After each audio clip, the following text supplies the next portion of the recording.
Programme Les Créas, épisode 16.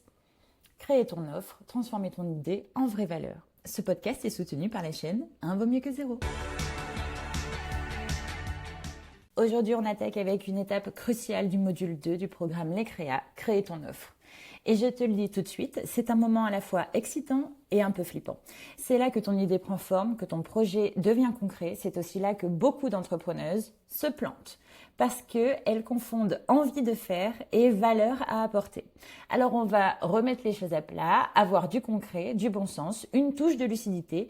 Oui, celle qu'on n'aime pas toujours, mais qu'il faut bien. Le mythe, mon offre, c'est ce que je vends. Eh bien non, ton offre ce n'est pas ce que tu vends, c'est ce que ton client achète. Et il y a une réelle différence dans cette phrase. La différence est même énorme parce que toi, tu vois ton offre depuis ta posture de créatrice, ton produit, ta méthode, ton service, ton savoir-faire. Mais ton client, en fait, je suis désolée, je vais être très claire, il s'en fout. Ce qu'il veut savoir, c'est qu'est-ce que ça va changer pour lui en réalité. Ton offre, il faut que ce soit la solution que tu proposes à un problème précis, pas un catalogue de prestations avec une liste d'options. Il faut que ce soit une promesse claire. Je t'aide à faire ceci, je te permets de faire cela, je facilite ta vie, mais pas je vends ce que je fais.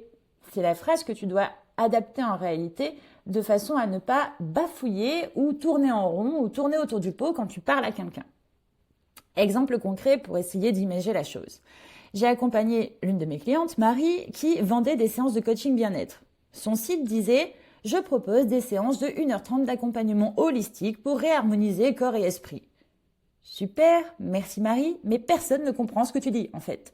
Quand on a travaillé son offre, elle a fini avec « Je t'aide à retrouver ton énergie et ta clarté mentale quand tu te sens perdu ou épuisé ». Et là, en fait, c'est tout de suite plus concret. La magie opère, les demandes ont explosé parce que c'était une offre qui n'était pas floue. C'était une vraie promesse lisible. Donc de la même façon, là tout de suite, tu es sur le module 2 à la page 6. Donc tu crées ton business model, ton offre, ton menu, ta carte. En gros, c'est ce qui te permet de réfléchir à structurer et qualifier ce que tu vends. Mais ensuite, sur la page 7 et 8, tu as des pages pour tes catégories, offres et en fait vraiment aller en profondeur sur ton offre. Aller dans la qualification plus. Ces pages-là, je te conseille de les réimprimer, de les photocopier et de travailler chacune de tes offres, chacun de tes services de façon plus précise. Je donne un exemple. Imaginons que tu vas vendre à la fois à des particuliers et à des professionnels. Eh bien, tu vas avoir catégorie particulier, ton offre service A, bien précis, d'accord ? Tu ne mets pas plusieurs services dans un mot. Il faut vraiment que chacun de tes services ou chacun de tes produits ait une fiche de cette sorte-là. Donc oui, ça va être long. Oui, des fois c'est redondant parce que tu te dis, pour y avoir la même réponse sur 2 offres, mais en réalité, tu me remercieras plus tard de les avoir créées. Donc, implique-toi réellement et remplis à chaque fois par catégorie les différentes offres que tu peux avoir à donner. Parce que ça va t'aider à définir et à réellement avoir les phrases qui impactent. Non pas « je vends A », mais plutôt « je t'apporte la solution B grâce à A ». Donc, pas de magie. Pour pouvoir faire augmenter tes demandes, il va falloir que tu sois clair et que les gens à qui tu parles soient de vrais clients. Créer ton offre, c'est d'abord comprendre donc à qui tu t'adresses. Il va falloir parler prix, parler durée, parler packaging et tu dois te demander pour qui est-ce que je crée ça, quel est le problème que je résous et quelle transformation j'apporte. Sinon, en réalité, ce que tu fais, c'est parler à personne. Donc, beaucoup d'entrepreneuses veulent plaire à tout le monde. Résultat, tu crées une offre fadasse, sans aucun relief, sans âme. Tu parles à tout le monde, donc tu parles à personne. Et clairement, quand tu vends à tout le monde, en fait, personne n'achètera chez toi. Choisis une réelle cible, assume-la, assume ton angle, sois vraiment précise. T'inquiète pas, les gens qui seront autour, ils viendront. Mais il faut que tu te fasses un petit peu violence sur ce sujet. Il faut que tu sois extrêmement clair. Pour ça, 4 questions à te poser avant de valider ton offre. Qu'est-ce que je propose réellement ? Donc le service, le produit, si c'est un pack combiné, un atelier, un accompagnement, j'en sais rien. Mais il faut que ce soit une formule simple, pas une usine à gaz. Il faut qu'un enfant de 5 ans puisse comprendre ce que tu vends et pourquoi tu le vends. Qu'est-ce que ça fait quoi ? Ensuite, à qui est-ce que tu t'adresses ? Particulier, pro, un autre type de client bien précis, etc. Troisième question, quel résultat concret tu apportes ? Si c'est pas ça le cœur de ton business model, c'est que tu es à côté de la plaque. Si tu peux pas répondre à cette question, c'est que ton offre, clairement, elle est pas prête. Et ensuite, comment je le vends? En ligne, sur devis, sur rendez-vous, en boutique, par abonnement, j'en sais rien. Ça aussi, ça fait partie de ton business model. Donc, le mode de vente doit être clair et collé à ton style de travail ou à ton style de client. Il faut que ce soit cohérent. Les pièges à éviter, vouloir vendre à tout le monde, je me répète, mais c'est vraiment important. Quand tu crées ton offre, le cerveau, clairement, il s'emballe. Je pourrais faire ça, puis je pourrais faire ça aussi, puis une version premium, puis un pack découvert. Stop. Tu n'as pas besoin de tout ça. Commence par une offre phare et vends-la. Il faut savoir que souvent, ce qu'on dit, c'est, il y a beaucoup de gens qui disent, oui, je suis en projet, je suis entrepreneur. Tant que tu n'as pas client, tu n'es pas entrepreneur. OK? Donc là, la première chose à faire, c'est avoir au moins une offre, vendre une chose et que tu ailles la vendre. Une fois que ce sera fait, je veux bien que tu dises qu'effectivement, tu es entrepreneur.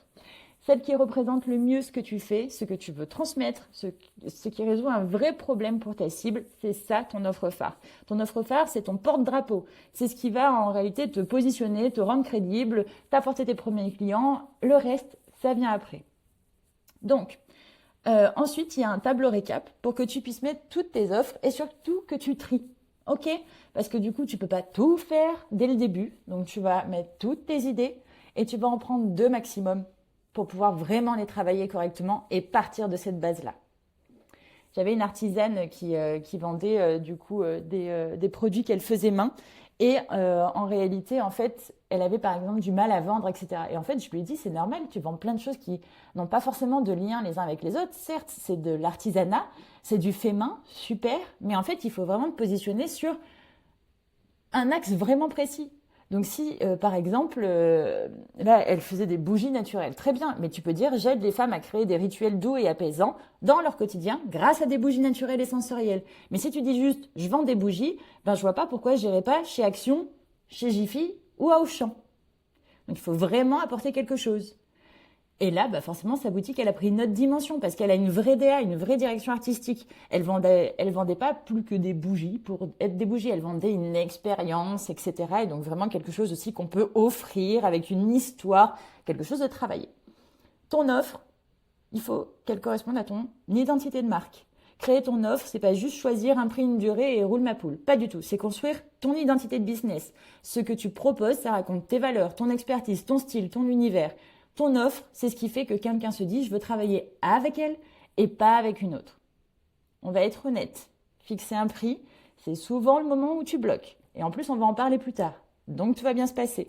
Ton style, ton univers, etc., toute ta communication, t'inquiète pas, on va la travailler après. Aujourd'hui, ce qu'on fait, c'est poser des bases de façon à définir des bases sur lesquelles ensuite on va retravailler. Donc, no stress, il n'y a pas de bonne ou mauvaise réponse comme dans le module 1, le module 2. C'est pas des bonnes ou mauvaises réponses, c'est des questions auxquelles tu dois travailler aujourd'hui dans un sens précis, de façon à pouvoir ensuite faire mûrir tes idées et du coup créer ta société qui te ressemble. Donc, je vais te le dire, une petite vérité simple, ton prix, c'est pas une punition, c'est une promesse. Si tu fais un travail hyper qualitatif et que tu te mets à un prix qui correspond à Shein ou Temu, ça va pas le faire. Ça donne une information qui n'est pas viable. Ça veut dire juste que tu es du bas de gamme. Donc ça, c'est pas possible, surtout si tu es entrepreneuse en micro toute seule.